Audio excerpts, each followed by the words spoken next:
You know, folks, when we talk about 252 and Countdown to Chaos, a lot of people aren't too happy about what they're going to see when it comes to the redesigns. Well, believe me, and this is not to say I don't like the redesigns, because I'm okay with them. As long as you got elements, a lot of elements from what I could see of who the characters still are, then I'm okay with it. I'm okay maybe if you have to change them around a bit. It's not the first time either. You know, when you look at Sad AM Season 2, did anybody complain about Sally getting a vest? Did anybody complain about her getting dimples in her eyes or pupils in her eyes? Did anybody complain about that? Same with Bunny. Did they blame, did they say, oh, we don't like Bunny having pupils in her eyes? They kind of talked a little bit about Rhoda's redesign, but did they really say anything about that? Or Antoine's?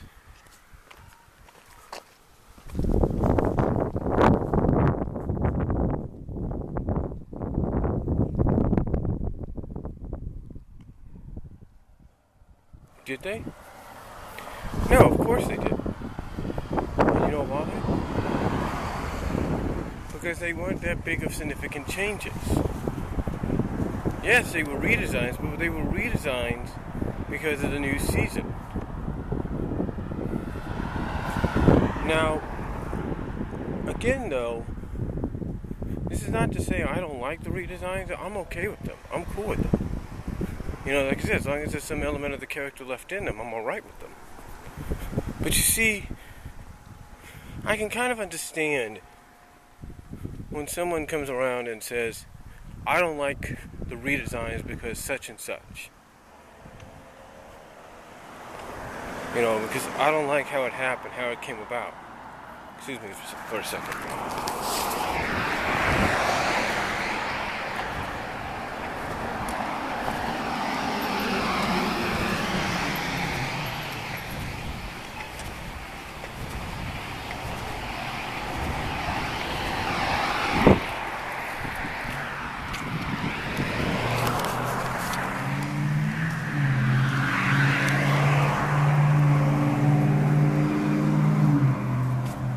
Sorry about that, folks. That's the one disadvantage of doing this in public. You always have to make sure nobody sees you filming, because sometimes they might think you're filming them.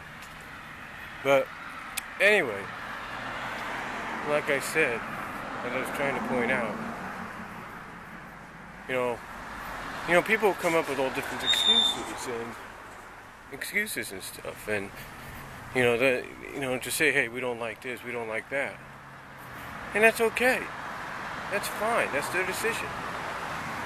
But again, I'm not here to say I don't like the designs, because I do. I'm okay with them. But it's not the first time, something like this has been criticized. You want the absolute truth. A lot of people compare what's going on to DC's New 52. Well, believe it or not, if you look up information online, Wikipedia, Google it, whatever, you'll see that the New 52 has gotten a very mixed bag of reactions. Gee, does that sound familiar? Yeah, it does. And what I mean by mixed bag is some actually praise it and applaud it for the change that they've done,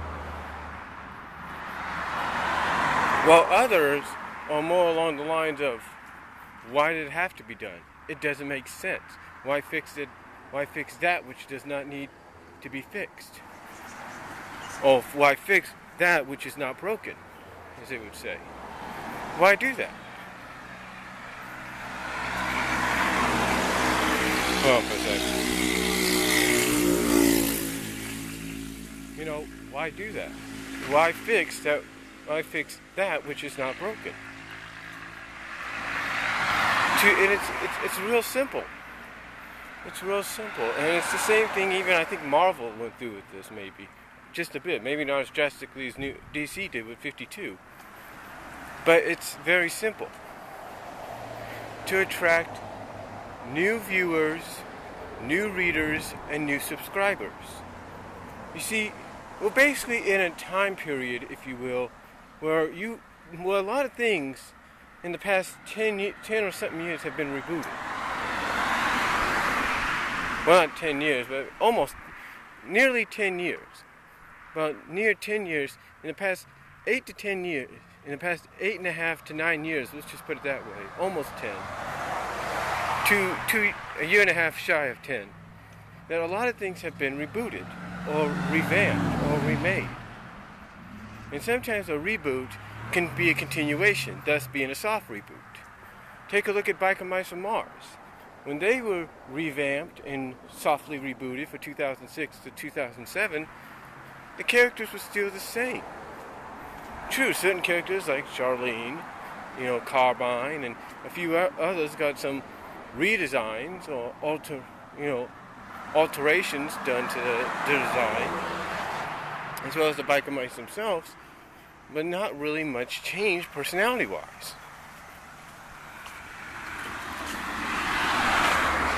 But the reason they did it was to attract a new viewership, new fans. Again, like I mentioned in my monthly opinions, which we'll see before this,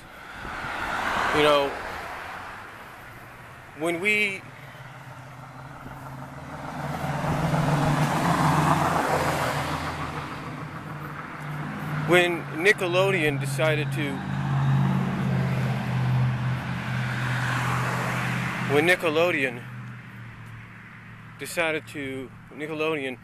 to bring back, revamp and reboot the Ninja Turtles for this past season and the seasons to come for this generation and time period, a lot of people looked at it and, they kind of gave it a mixed reaction. True, it got a lot of positive praise. I'm not denying that. Hey, it's the Turtles. Anything with the Turtles at most times will be good, especially if it's new. But it still got mixed reactions even to the end. And here's why.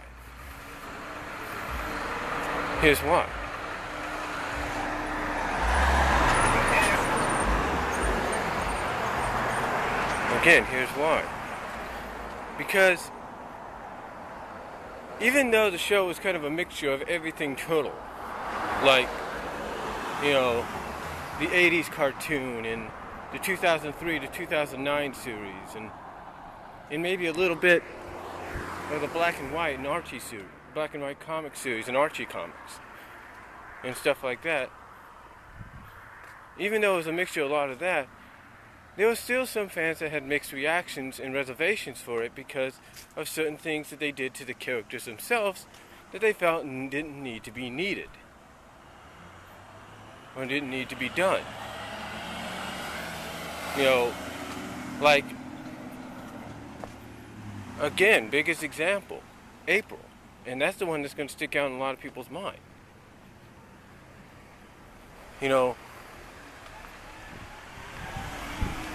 Even though it was done because the head-ups, if you will, at Nickelodeon and Viacom and wherever else,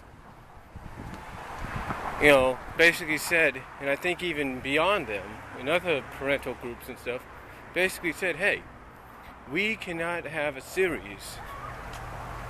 We cannot have a series where teenage turtles associate with a grown-up April in this day and age. Basically, whoever's in charge decided it wouldn't be appropriate. So what did they do? They decided to alter it a bit. They decided to change it up a bit by saying, okay, instead of having a grown-up April, let's have a teenage April. And for the grown-up part, let's have a father.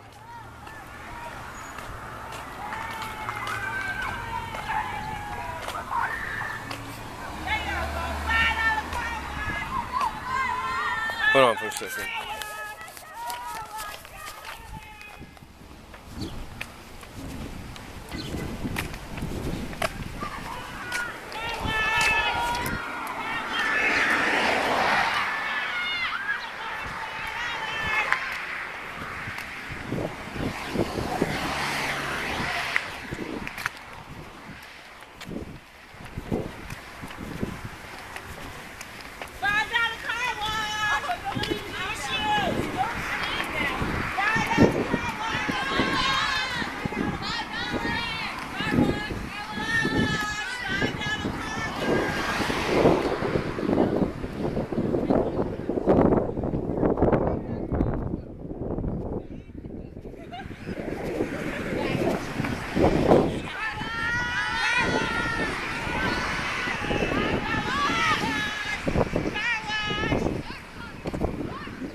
Hold on for a second, folks.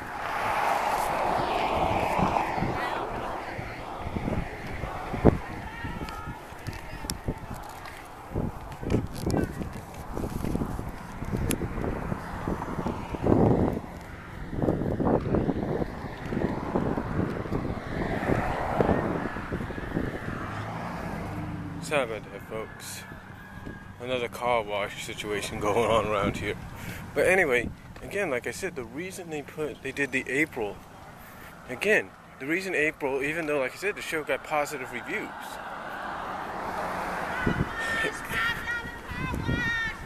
even though,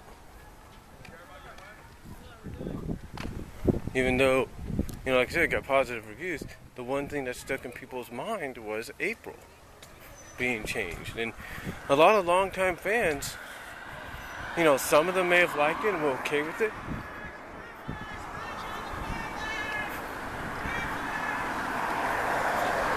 Some of them may have been okay with it. But, there was...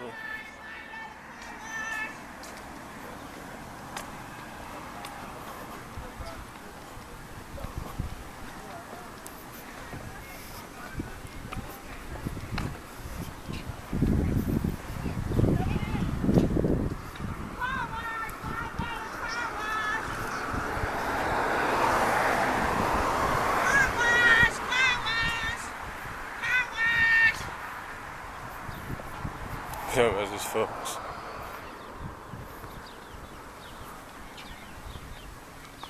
Like I said, the one thing that, like I said, really, even though, like I said, the show got good reviews, and strong positive reviews, the one thing that still kind of got people mixed reactions with, especially longtime fans, is what they did to April. A lot of longtime fans were used to a grown-up April, but like I was saying before that interruption over there, it was done because whoever the higher-ups were decided, hey, in this day and age, we can't have a grown-up April associated with teenagers. We got to have, an April about the same age. And that's why they did it. But also along the lines to give Donnie a love interest, which is kind of freaky in its own right. Which kind of tells me they're going to set up for some kind of love triangle next season. But the point is, there were some other elements they changed that got mixed reactions from longtime fans. But most of all, the show got positive reviews and was a success. That is why when